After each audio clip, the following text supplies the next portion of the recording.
One might assume that the rape of a 17-year-old seamstress in revolutionary New York City of 1793 by a well-connected gentleman would be lost to the winds of time, and certainly would not have resulted in not one, but two trials and riots.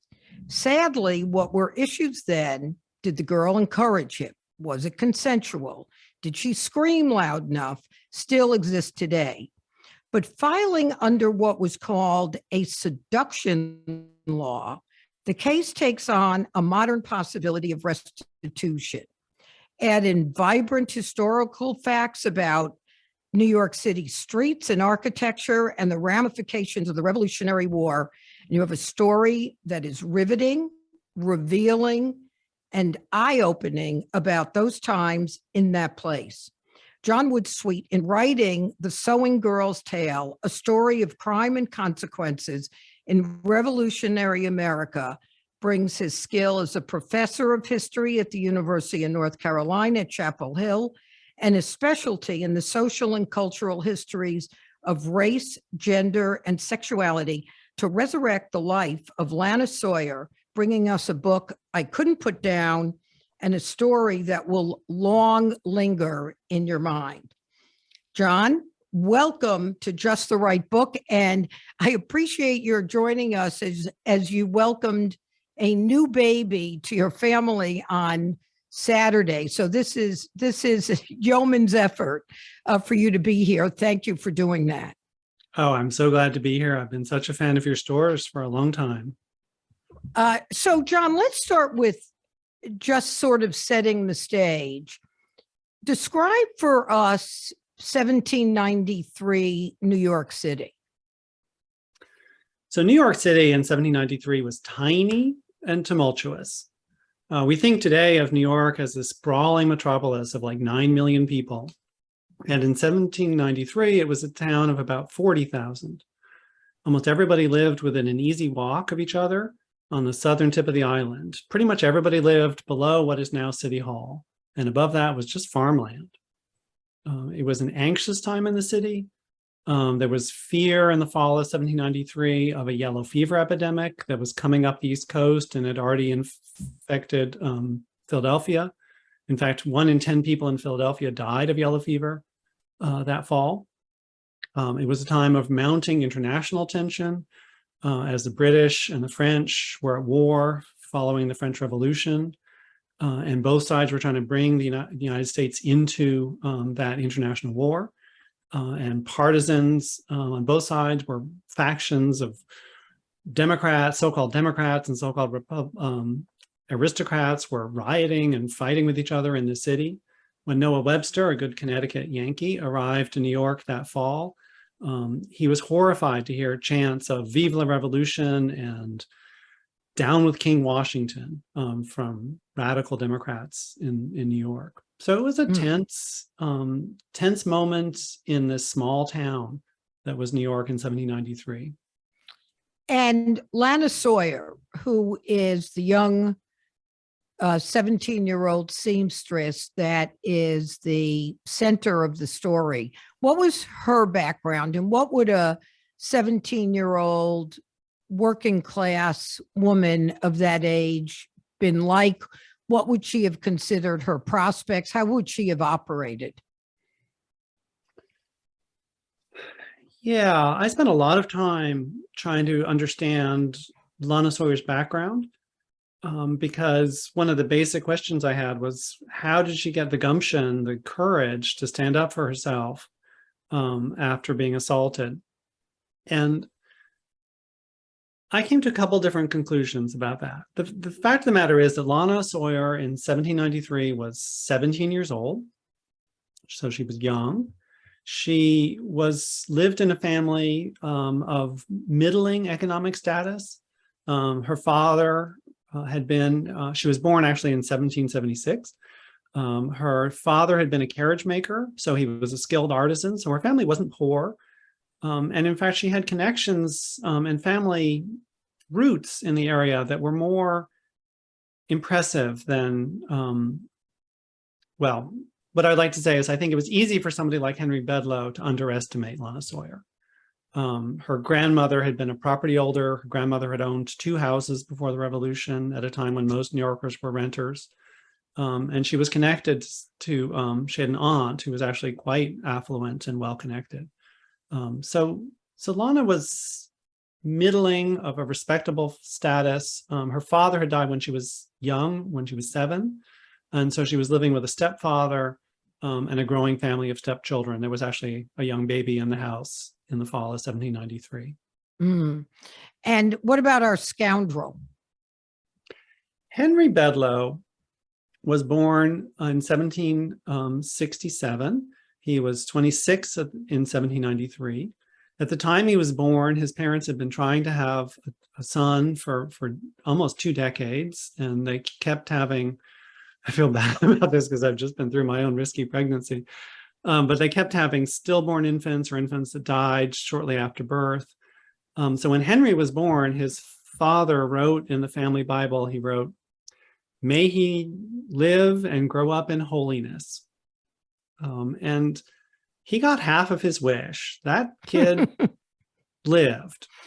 But he was kind of your, he was your classic high Federalist young blood. He also he was a character that was known in the 18th century as a rake. He never really applied himself. He didn't bother going to college or developing a profession. He kind of expected that his rich family would kind of hand him everything he needed. And so, but then when he did get property or money from his family, he blew through it. He was clearly charming because he was always convincing people to lend him money and then failing to pay it back. And he developed by 1793 a real reputation as a sexual predator. The word used then was rake. But even his attorneys acknowledged that he had this reputation as what they call politely a man of gallantry. A man of gallantry. What an interesting use of words. All right. So now we have our main characters. Oh, well, no, let's add Mother Carrie. So a key bit of the action in this story and a key character was Mother Carrie. Mother Carrie was a bawdy housekeeper who had been living in the city for at least 10 years. Probably she had been operating a brothel during the Revolutionary War. During the war, it was said that there were 20,000 people in the city and 2,000 of them were prostitutes. The city was occupied by the British military. So I spent a lot of time trying to understand the business of prostitution in this period and what motivated a woman like Mother Carrie, who was running an illegal business. Prostitution itself was not illegal, but running a brothel was. And I found out, relatively little about Mother Carrie's previous life. I found out more about Mother Carrie's afterlife. But we know she was on her second husband. That she had relatives living around the corner from her. Her brothel was right off of what's now City Hall Park, in kind of a red light district at the time that was known as the Holy Ground, which was an ironic reference to the fact that this was the area defined by St. Paul's Chapel, which was that's actually one of the few buildings from 18th century Manhattan that's still there. And John, just to clarify, or reiterate the point that you were making, prostitution was legal in New York until I think 1914. The regulation concerned themselves with where it took place. In other words, you could do it in a home or some private residence, but you couldn't have a building that was in the business of prostitution. Yes, because that was governed. The logic was that one, they just in this period they didn't regulate prostitution itself at all, but the problem was when your household became a nuisance, a public nuisance. So like it's equivalent to modern nuisance laws. If you're playing loud music or whatever, people could complain about your house as a house of prostitution, as an immoral sanctuary for or allowing improper drinking was another way you could get into trouble. So Mother Carrie was running a business that everybody knew was a brothel, everybody knew was illegal, but that everybody looked the other way at. And in general, people looked the other way at prostitution and brothels in this period, unless there was some problem, unless there was some scandal. So one of her jobs running her business was to avoid scandal, to avoid public problems that would draw bad attention to her establishment. Okay, now let's go to the facts of our crime. So Lana Sawyer met Henry Bedloe right around this time of year.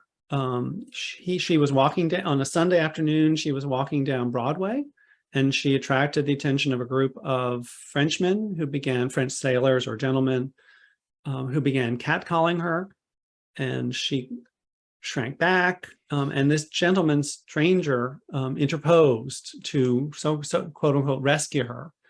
And he sent the Frenchmen on their way, and he escorted her home. And by the end of that walk, which was like a 5-minute walk, he asked her if she would go out for a walk a couple days later with him. So we asked her for a date. And he introduced himself. He said, "My name is Lawyer Smith." That was not his name, but he knew he had a bad reputation, and he was trying to fly under her radar. Clearly, in a city of 40,000 people, not everybody knows everybody else by sight. But he was clearly worried that she would know him by reputation. In any case, given the false name, she agreed to go out for a walk.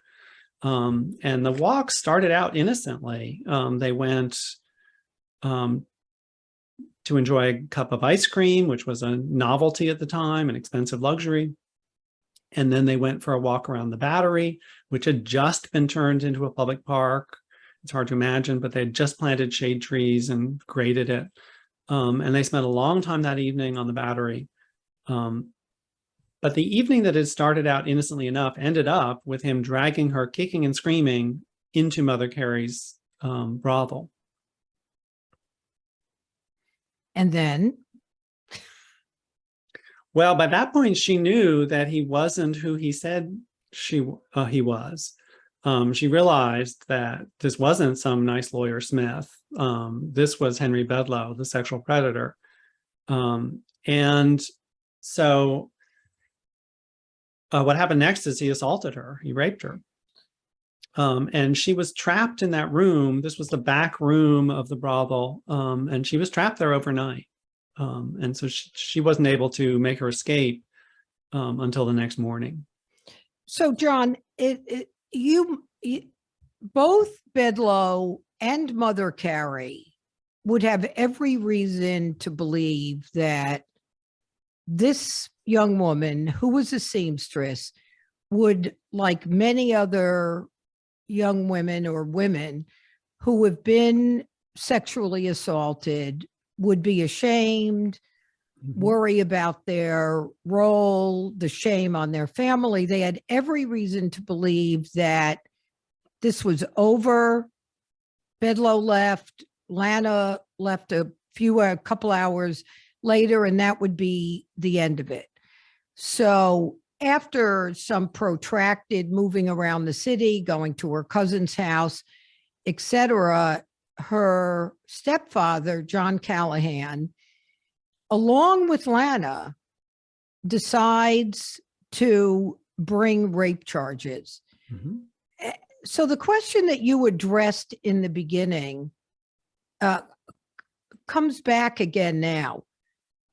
Explain the circumstances that would have governed John Callahan being willing to do this, but what is it that you think gave Lana the courage? I was thinking about the fact that, the early feminist book, A Vindication of the Rights of Women, had just been published. Would there be any reason to think Lana Sawyer would have been informed by that? What is it that gave her the courage to do this? Well, there are a couple things. I think you're absolutely right. A Vindication of the Rights of Women had been published just 2 years earlier and had been circulating in New York. In fact, a New York edition of Vindication, Mary Wollstonecraft's Vindication of the Rights of Woman had just been published that spring of 1793.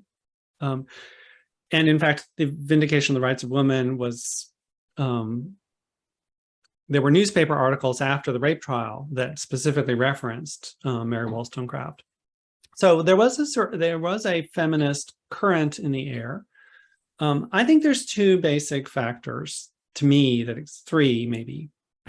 So one, I think Lana had I think both Mother Carey and Henry Bedloe underestimated Lana Sawyer's background and her personality. So they saw her as unconnected and meek. And I think you're absolutely right. I mean, it's true today that something like 85% of acquaintance rape survivors don't make public reports or don't make official complaints. So there's plenty of good reason why one might think that filing a report would be disadvantageous and re-victimizing. She had a family background, which I gestured at earlier.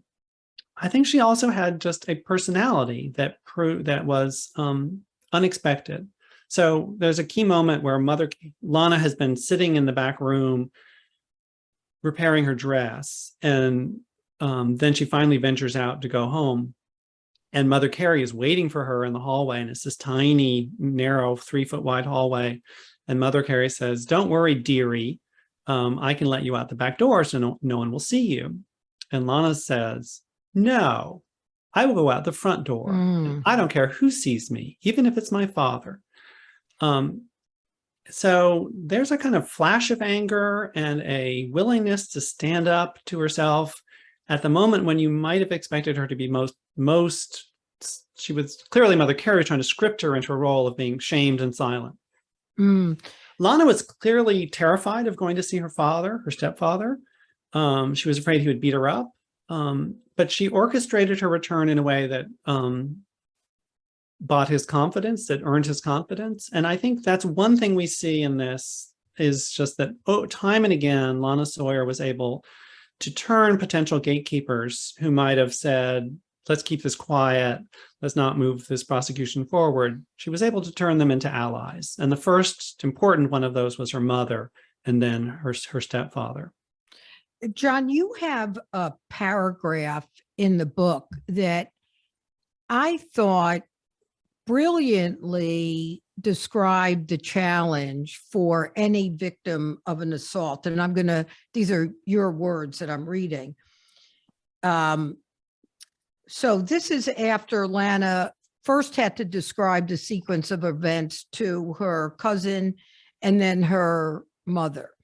And the language that you use is putting what happened into words, pulling flashes of memory out of a flood of emotions would require taking what was interior, what was private, what was urgent and inchoate and unfathomable, and producing instead a discrete set of events organized into a narrative.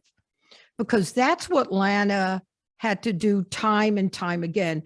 Could share with us how you filed rape charges in those days?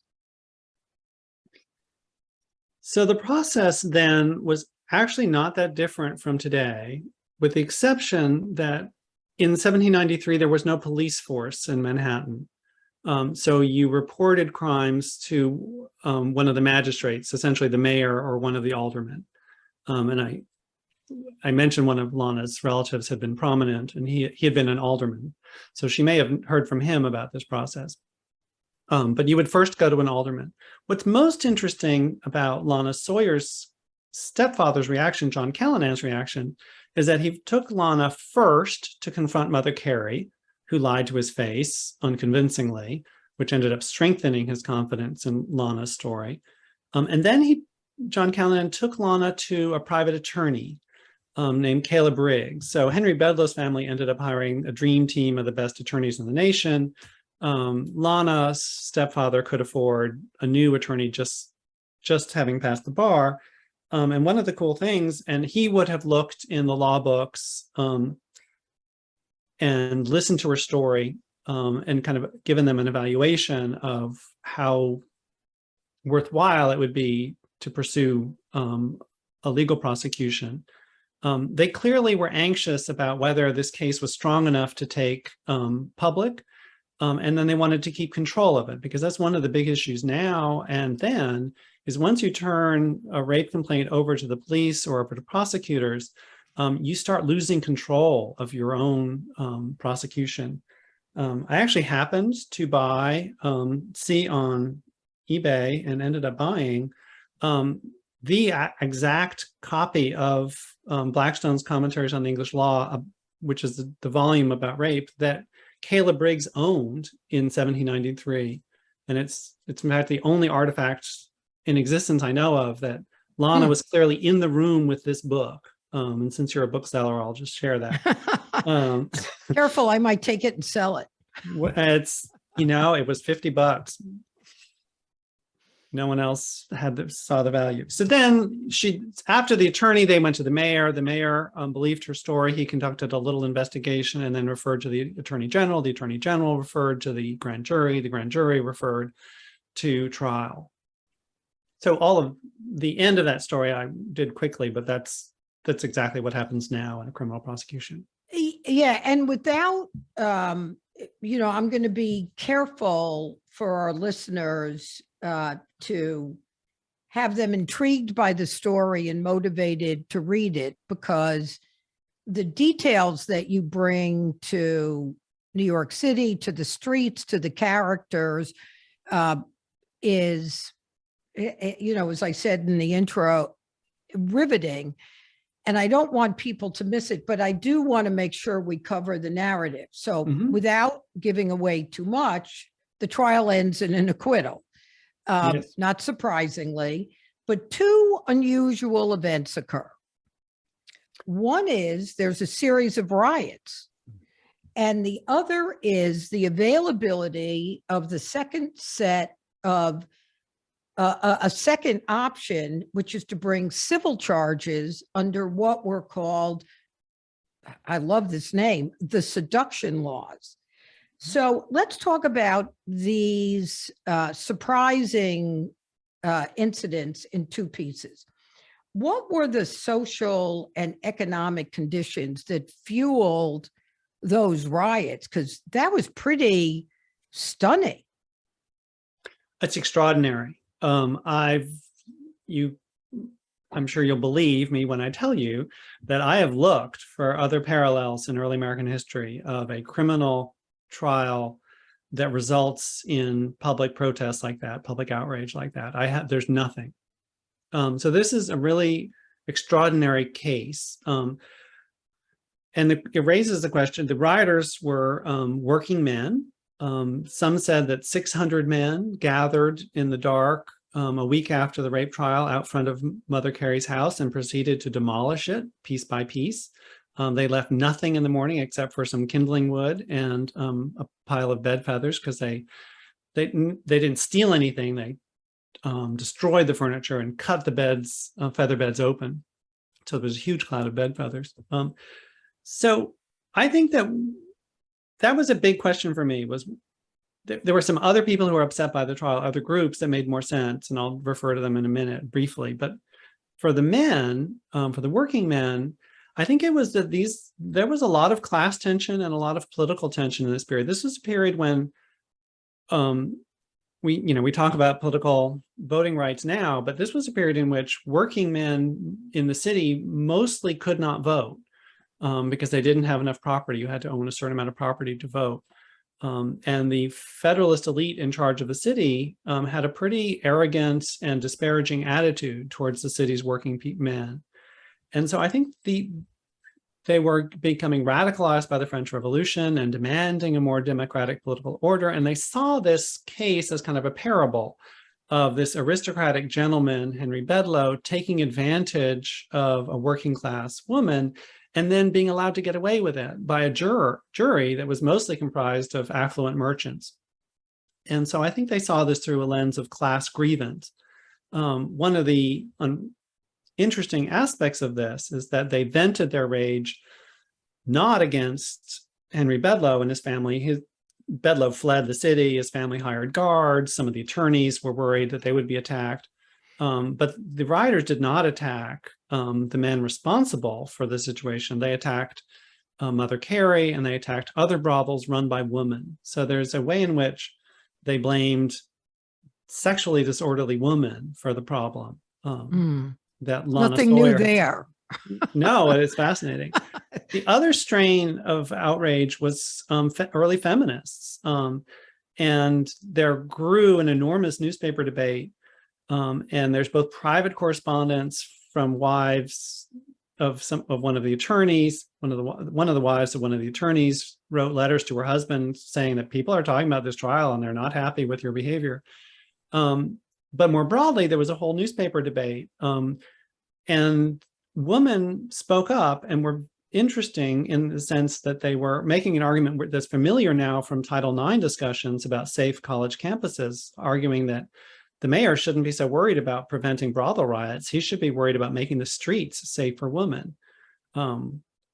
So that was really fascinating, was the range of public opinion that became, that we normally wouldn't be able to access historically. We wouldn't see what was on people's minds, how they interpreted it, except that it came into these riots and into this newspaper debate. Now tell us about these delicious seduction laws. So the law of seduction in this period is crazy.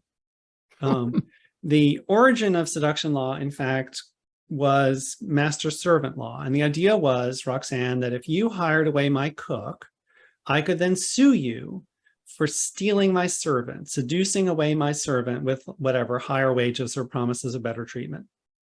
The idea there is like, I own my servant. Are you with me? So I'm with you. In seduction suits, it becomes mostly, not exclusively, but mostly a patriarchal form of law in which a man can sue another man who has sex with one of the woman in his household. So typically it's an unmarried daughter, sometimes it's a wife. And the idea is that the wife or the daughter is the servant of the patriarch, the household head, and that while she is been engaged in an affair or some kind of sexual relations with this other man, the patriarch has been deprived of the value of her domestic labor. So literally, it's like the pretense of the suit is that A, that Lana was a servant, and B, that the value of the work she would have done for John Callanan that night was some astronomical figure. They claimed 5,000 pounds, I think is what they asked for, which was a huge amount of money. That's like a rich person by Jane Austen novel standards. So what's interesting about seduction suits is they were recognized mostly up to Lana Sawyer's case as a mechanism for young women who had been misled by men into having sex and then gotten pregnant and ended up abandoned. They were a way for these women to get a little bit of recourse, enough to pay for the costs of childbirth and early child support.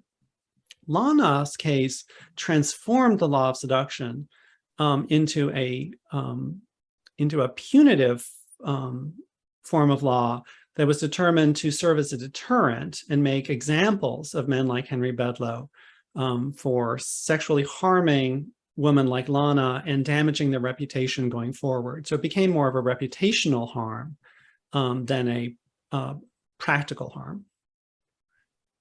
And again, without necessarily giving too much away, I was fascinated by, well, I just want to clarify this part for our listeners. So the penalty under the seduction laws was monetary. Yes, it's a money damage. It's a money damage. And is there an equivalent in the law today? I mean, what would be the modern version of seduction laws? Well, depends how good your memory is. These laws were so sexist that in the 70s, with the ERA and all, most states abolished their seduction laws because they were being forced to make them gender equal. But interestingly, the former Confederate states responded not by abolishing them, but by making them gender equal. And so the last seduction suit I've heard of in North Carolina was when Elizabeth Edwards was separated from her husband, the presidential candidate, disgraced presidential candidate, John Edwards. Do you remember that? I do. And she threatened to sue his mistress, Riel, with alienation of affection, which is a form of the spousal equivalent of seduction law. So essentially, she threatened a seduction suit against her husband's mistress. Did that work? Did she win that? The threat worked. She got what she wanted. Okay. Well, good for her.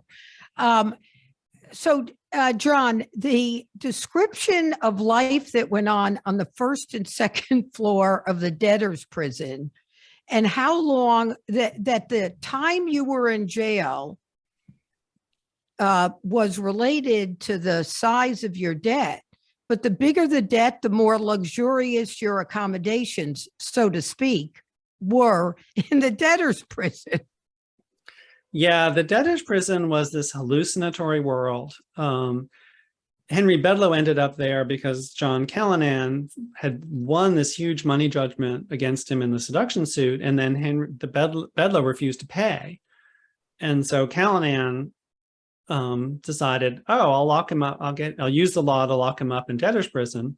And today, debtor's prison makes no sense to anybody. They're like, well, how is he supposed to pay back a debt if he's trapped in debtor's prison? And people said that at the time, and this was kind of the end of debtor's prison within the next 10 years as an institution.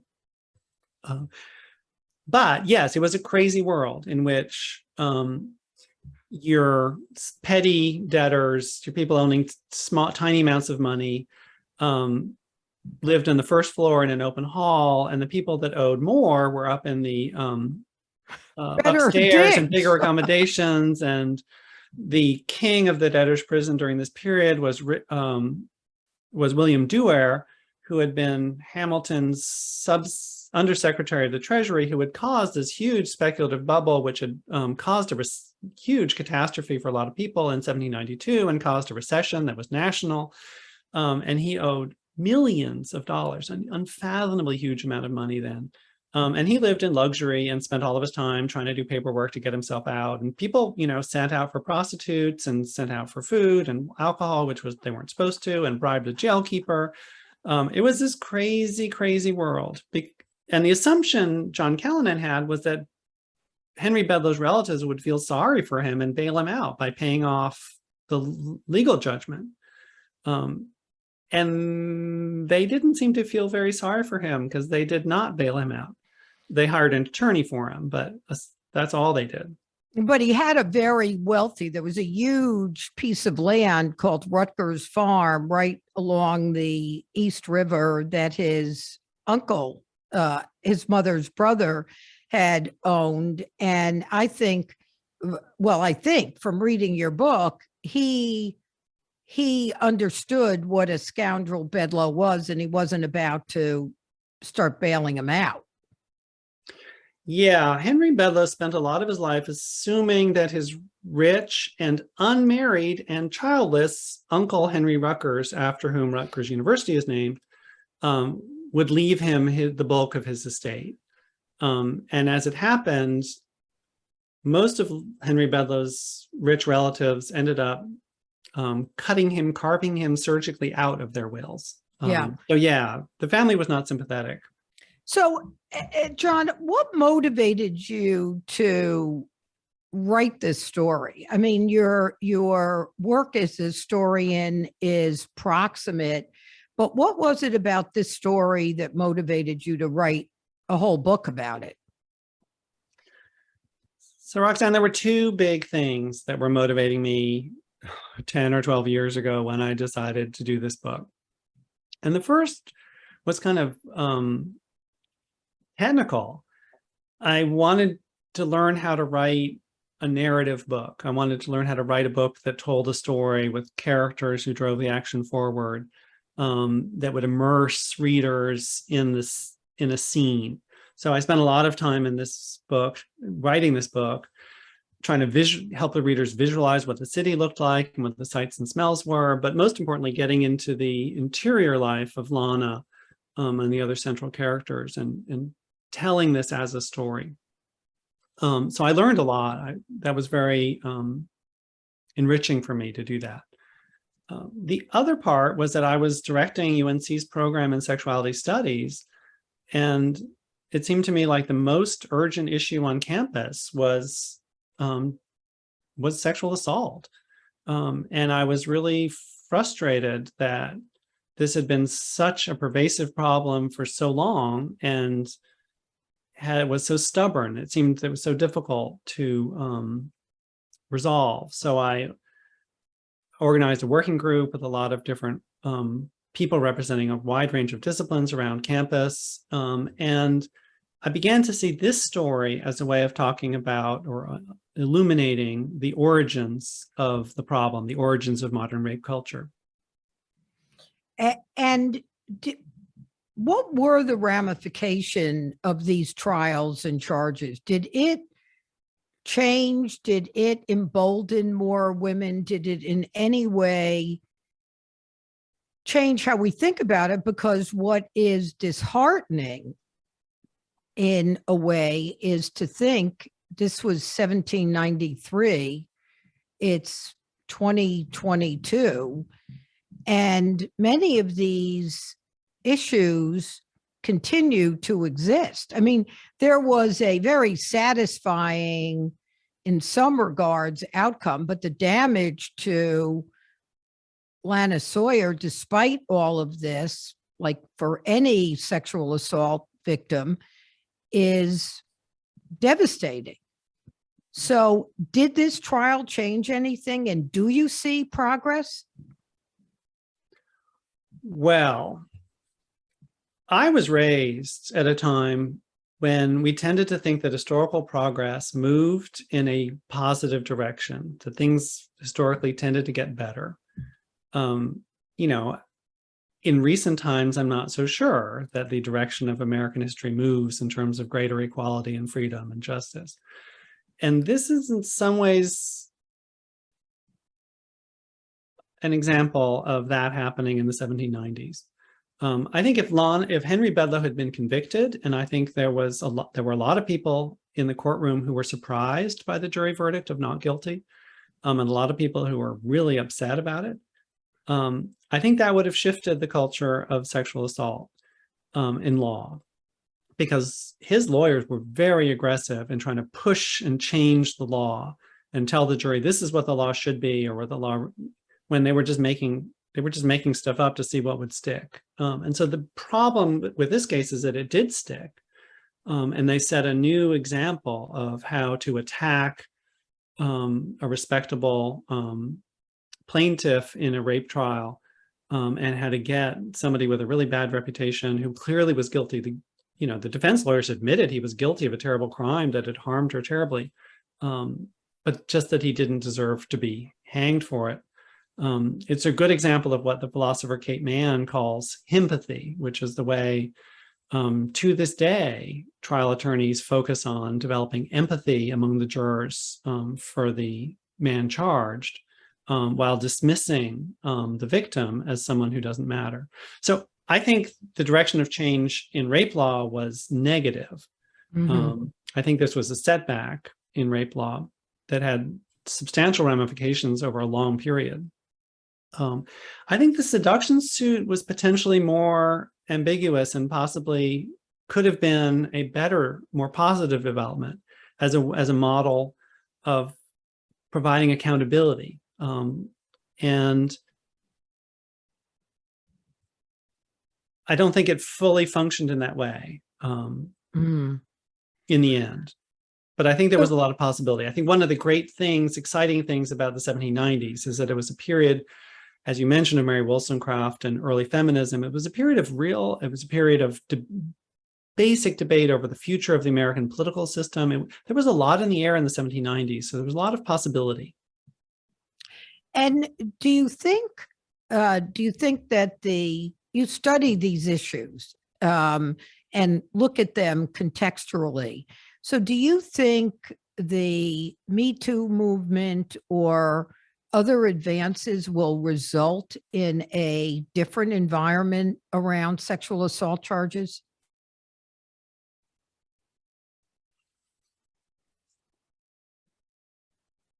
I think we should hope so.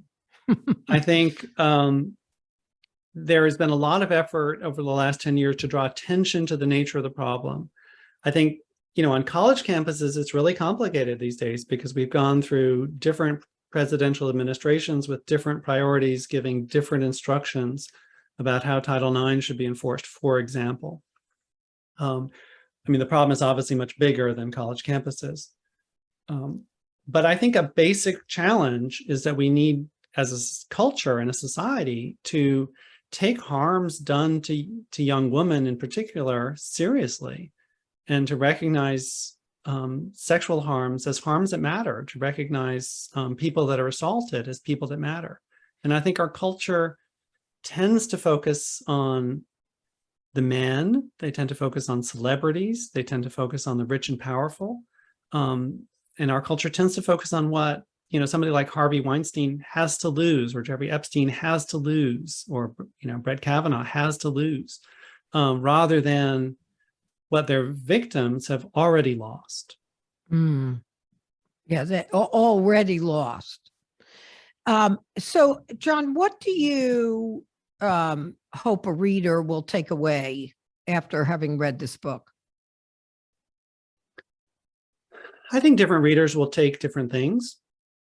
I think any book that tells a story is a book that you read in order to inhabit a different person's experience, to learn to practice empathy, to develop insight into other people's experiences and responses. So I think there's a kind of like a novel. I think this book may offer that to some degree. It does read like a novel.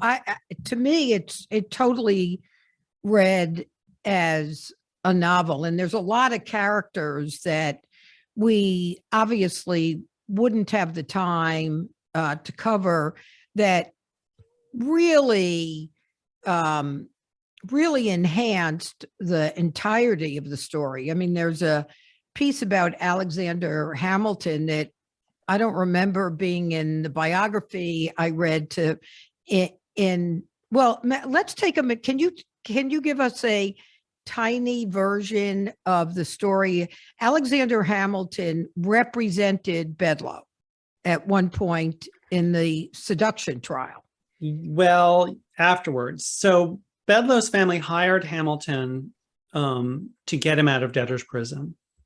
And I don't think we need to go into the details to say that what this part of what one thing I hope people might get out of this book is that readers often see this period through the eyes of the founding fathers. We get, biographies of presidents and even Hamilton. And I really love the musical and admired Ron Chernow's biography. But this is not a biography of Alexander Hamilton. Right. This is what Alexander Hamilton looks like from the eyes of a 17-year-old woman who has been victimized by his client. And it's not pretty.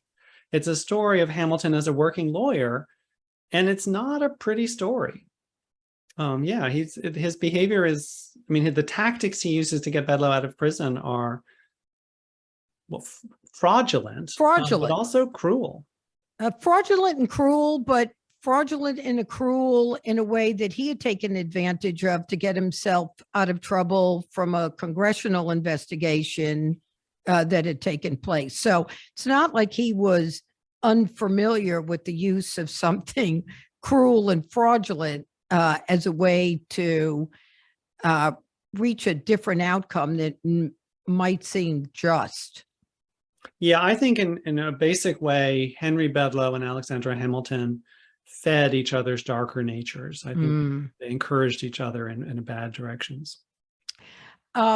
So, John, I'd like to close with hearing more about the woman you dedicate your book to, because I was struck by the language that you use. Your book is dedicated to Elizabeth Wood Sweet, who taught you resilience. So tell us a little bit about this woman?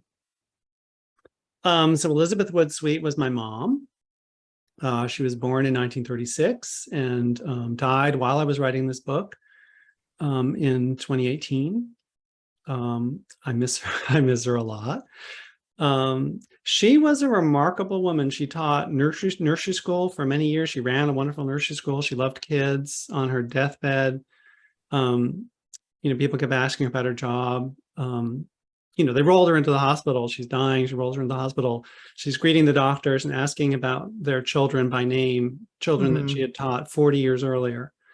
And so she was, and, people asked, how was your life teaching? She's like, I loved every day.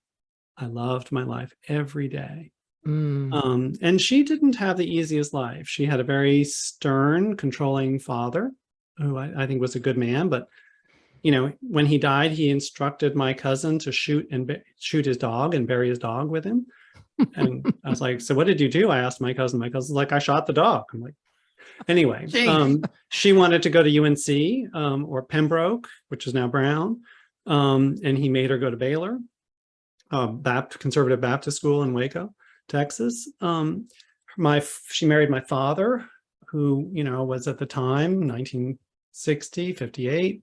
Handsome, rich, promising, and turned out to, never bother really to earn a living. And he was really a violent man.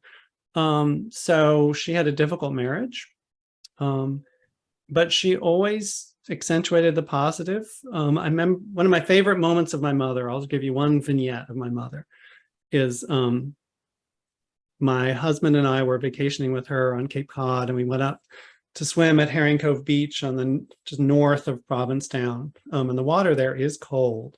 You've just been down from Maine, so it's colder there, but it's cold. And it was too cold for me to get into the water. But mom is out, looks like a seal. She's out 200 yards in the water. All you can see is her sun hat floating around. She looks like a seal. And she came in and I asked her, Mom, how can you stand this freezing water? You look happy as a clam out there. And she's like, when I moved to New England, whatever it was, 50 years ago, I'd grown up swimming in the ocean in Hawaii, and I love swimming in the ocean. And I realized that if I wanted to keep swimming in the ocean, I was going to have to learn how to swim in a cold ocean. So I learned how to swim in a cold ocean. Yeah. Well, thank you for sharing that. And particularly thank you for sharing the story of Lana Sawyer. I do hope, as I said earlier, that our listeners will indulge in the whole story because you do bring a dramatic, fast-paced sweep to it that I read it a bit ago and it just sticks in my mind. It sticks in my mind from the standpoint of the history, of the circumstances about, does the arc of time bend towards justice or does it bend away? But in particular, exactly what you said, we often think of these times in the context of the founding fathers. This is what real life looked like day to day. And, as a New Yorker reading about the streets and, I was studying the maps about what buildings were there. And you've just done an exquisite job. And, I think a lot about resurrecting the history and the story of ordinary people is important for us to even look around in a different way about those that are living lives around us that might not look as visible as some of the stories we see in magazines and newspapers. And I think that's just what you do for Lana Sawyer and her father and those that helped her in the book. So thank you very much, John, for joining us, but mostly thank you for writing The Sewing Girl's Tale. Well, thank you so much, Roxanne.